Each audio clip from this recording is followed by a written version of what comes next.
Büyük ilgi gören Emanet adlı günlük dizinin başrol oyuncuları Sıla Türkoğlu'yla Halil İbrahim Ceyhan magazin altının sorularını yanıtladı. Bu yoğun çalışmanızda bize vakit ayırdığınız için teşekkür ederiz. Biz teşekkür ederiz. Başlayalım efendim. Nasılsınız? Nasıl gidiyor çekimler? İyi, güzel. Yoğun bir tempoda çalışıyoruz ama çok keyifli. Ara ara tabii ki sıkıntılar yaşıyoruz. Ama her şeye rağmen çok güzel gidiyor her şey.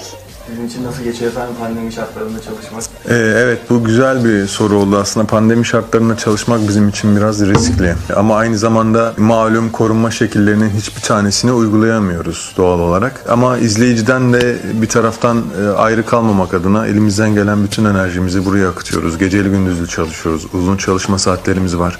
Fakat senaryomuzun güzelliği, bizim bu işi gerçekten isteyerek yapmamız ve bu işten keyif almamız, bu yorgunlukları, bu pandemi durumunu bir göz ardı etmemizi sağlıyor. Halil İbrahim Ceyhan haftalık dizi kalitesinde bir iş çıkardıklarını söyledi. Günlük dizi, haftalık dizi gibi ben ayırmıyorum. Biz bir hikaye anlatıyoruz. Evet. Biz haftalık dizilerle aynı kategorideyiz aslında. Yani her gün biz bir haftalık diziyle karşı karşıyayız, evet, neredeyse. Ve bunun bize katmış olduğu bir hız var. Onların bir günde veya yarım günde çekmiş olduğu sahneleri biz 2 saatte çekebiliyoruz. Çünkü yoğun bir konsantrasyonla bu işin içerisindeyiz. Ceyhan hayat verdiği Yaman Kırımlı karakteri için efsane benzetmesini yaptı. Yaman Kırımlı bir efsane aslında. Şöyle bir efsane. Çok zor koşullar altında büyümüş. Annesini, babasını belli zamandan sonra kaybetmiş. Ailesine sahip çıkmaya çalışmış. Aileyi baş tacı yapıp bütün kötülükleri, onlara gelebilecek bütün zararları evin dışında tutmaya çalışıp tabiri caizse dışarıya aslan kesilip ama ailesinin içerisinde onları koruma adına bütün her şeyi göze alan bir karakter. Karakterinizde kendinizde bulduğunuz bazı özellikler var mı hiç? Var. Çoğu özelliği var. Yani Yaman başladığı işi bitiriyor bir kere.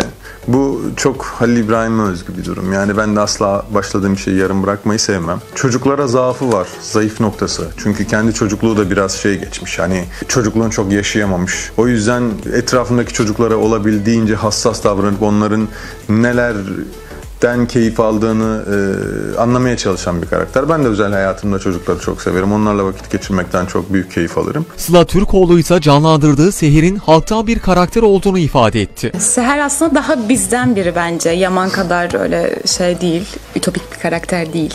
Daha bizden biri, halktan biri. O yüzden de bence seviliyor. Daha sonra Yaman'la karşılaşınca aslında Seher'in hayatı komple değişiyor. Çünkü yani o yaşına kadar, onunla tanışana kadar hiç güçlü olmak zorunda olduğu bir durumda kalmamış.